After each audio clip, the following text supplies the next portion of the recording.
हमारा visa confirm हो गया और टिकट्स भी हमने बुक कर लिए जर्मनी के, लेकिन हमें समझ नहीं आ रहा है कि वहाँ जा कर के हमें कौन कौन से है ना पेपर वर्क करने हैं, कौन कौन सी ऐसी चीज़ें हैं जो इमीडिएटली जाके हमें स्टार्ट करना है।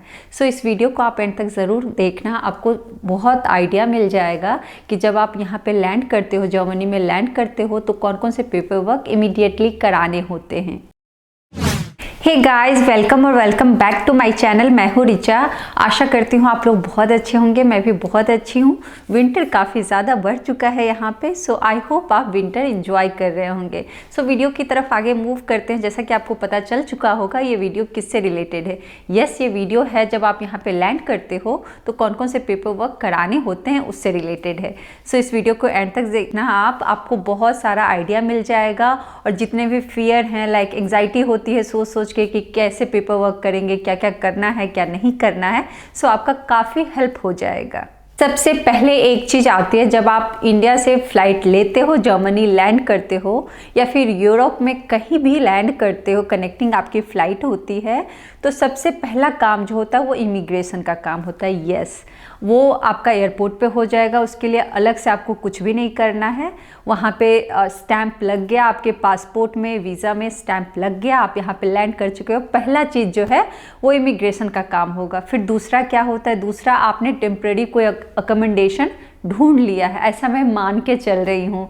लाइक यहाँ पे अकोमोडेशन का जो सीन है वो क्रेज़ी है। क्रेज़ी से भी कोई बड़ा वर्ड आता है ना तो मैं वो यूज़ करूँगी, लाइक मतलब लॉटरी वाला सिस्टम है, ऐसा ही है यहाँ पे। और ये मैं ऐसे सुनी सुनाई बात नहीं बोली, मेरा एक्सपीरियंस है। और यहाँ पे जितने लोग भी आए हैं वो हर कोई एक्सपीरियंस करते हैं कि यहाँ पे जो एकोमोडेशन का सीन है वो मतलब क्रेज़ी कर देने वाला है। आपको घर आसानी से नहीं मिलेगा, बहुत मुश्किल से मिलेगा, और उसमें भी हो सकता है आपका जो रिक्वायरमेंट है उसके हिसाब से ना मिले। सो मैं ऐसा एज्यूम कर रही हूँ कि आपने टेम्प्रेरी अकोमोडेशन इंडिया से ही ले लिया है, कोई भी फुल्ली फर्निश्ड 3 मंथ के लिए, 6 मंथ के लिए आपने ले लिया है। फिर उसके बाद है ना लैंडलॉर्ड से आपको बात कर लेना है अनमेल्डुंग के लिए, लाइक वो प्रूफ देंगे, वो पेपर देंगे साइन करके, तभी अनमेल्डुंग होगा। सो दूसरी चीज़ आपको ये करनी है, अनमेल्डुंग का अपॉइंटमेंट ले लेना है।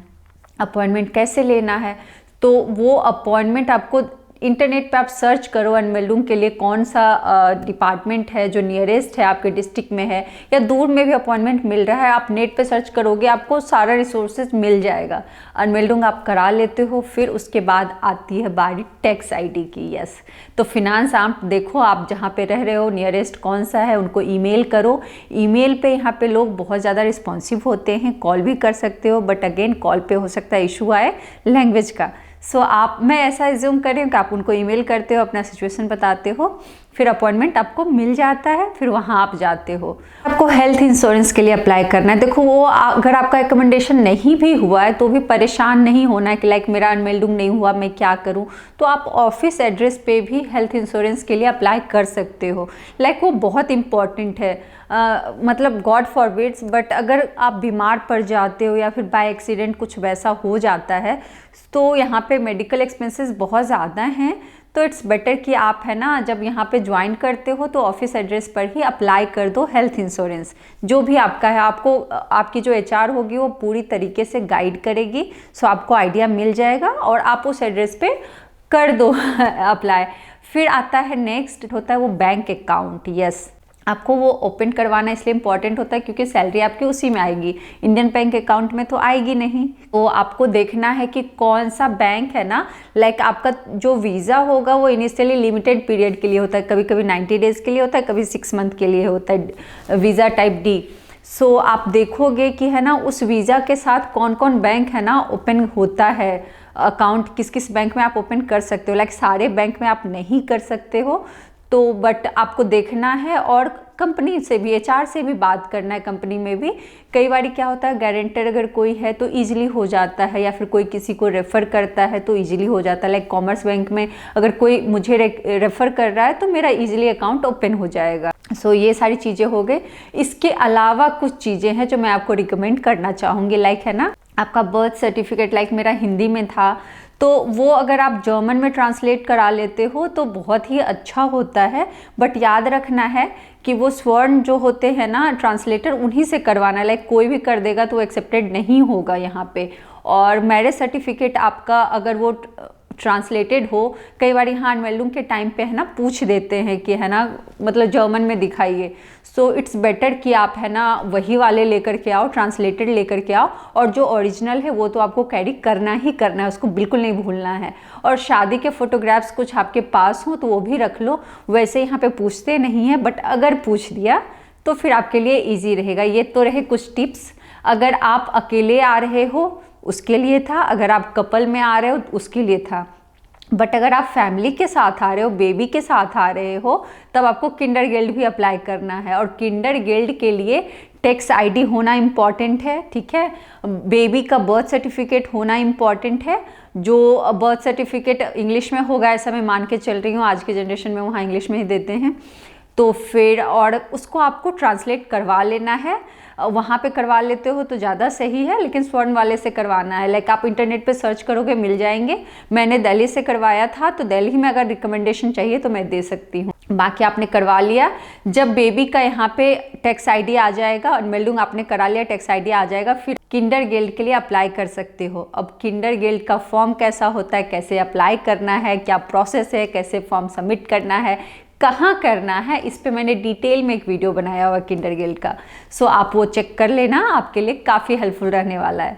सो ये तो रहा आज का वीडियो। ये ऑल अबाउट था कि जब आप यहाँ पे लैंड करते हो जर्मनी में तो क्या क्या डॉक्यूमेंट रिक्वायर्ड होते हैं, क्या क्या डॉक्यूमेंट के लिए इमीडिएटली आपको अप्लाई करना होता है, कैसे करना होता है, कितने टाइम में करना होता है। और एक चीज़ मैं बताना चाहूँगी, अगर आप सोचते हो कि लाइक है ना यहाँ पे क्रेजी है अकोमोडेशन का सीन, गवर्नमेंट को तो पता है यहाँ क्रेजी वाला सीन है। सो हमने नहीं कराया, मतलब कि हम उतना एक्टिव हैं ही नहीं, हमें जहाँ मिल जाएगा हम रह लेंगे। तो आप प्रॉब्लम में फंस सकते हो, बिकॉज है ना टैक्स बाय डिफ़ॉल्ट आपका 42% जाएगा। एंड 42% काफ़ी ज़्यादा होता है। अगर आप कपल में हो या फिर आपका बेबी है तो कुछ रिलीफ आपको मिल सकता है। बट जब से आप अनमेल्डिंग कराओगे ना, तब से आपको किंडर गिल्ड भी मिलेगा, बाकी बेनिफिट्स भी मिलेंगे। सो इस बात का ध्यान रखना है। कहीं आप होटल में रुक लेते हो या फिर है ना किसी फ्रेंड के पास, या ऐसे ही हमने बिना अनमेल्डिंग का कोई अपार्टमेंट ले लिया, तो आपका लॉस होने वाला है। इट्स बेटर कि आप है ना अनमेल्डिंग वाले में ही रुको। और थोड़ा पे ज़्यादा इनिशियली करना पड़ेगा तो पड़ेगा, बट इट्स बेटर कि है ना आप अनमेल्डिंग जहाँ हो रहा है वहीं पे रुको। और मैं एक चीज़ आपको बोलना चाहूँगी, इनिशियली थोड़ा ज़्यादा आपको पे करना पड़ सकता है अकोमोडेशन का, बट सब कोई पे करता है, ऐसा अकेले आप नहीं हो जो जिसको ज़्यादा पे करना पड़ रहा है। सो इसके लिए ज़्यादा टेंशन नहीं लेना। 6 मंथ 7 मंथ एक्स्ट्रा लोग पे करते हैं, क्योंकि थोड़ा नए कंट्री में आप आते हो, थोड़ा समझने में, इन्वायरमेंट हर चीज़ समझने में टाइम जाता है। अगर आप खाली अपार्टमेंट ले लोगे तो परेशान हो जाओगे। सो इट्स बेटर कि आप फुल्ली फर्निश्ड लो। थोड़ा एक्सपेंसिव पड़ेगा बट दैट्स फाइन। आपको कोई बिल पे नहीं करना, इलेक्ट्रिसिटी वगैरह कुछ भी, इंटरनेट नहीं। यहाँ पे हर जगह खुद ही से आपको अपॉइंटमेंट लेना है। और कई बार वो इंग्लिश नहीं बोलते हैं, नहीं समझते हैं, तो प्रॉब्लम हो जाती है। सो इन सारी चीज़ों का ध्यान रखना है जब आप यहाँ पे लैंड करते हो। आई होप ये वीडियो आपके लिए काफ़ी हेल्पफुल रहा है। और अगर अच्छा लगा तो give it a thumbs up और अपने फैमिली एंड फ्रेंड्स में शेयर कीजिए जिसको भी ज़रूरत है मेरे वीडियो की। और मिलते हैं नेक्स्ट वीडियो में, तब तक के लिए अपना ध्यान रखिए, खुश रहिए, अपने लोगों से बात करते रहिए, जिनसे बात करके तकलीफ होती है उनसे दूर रहिए। बाय।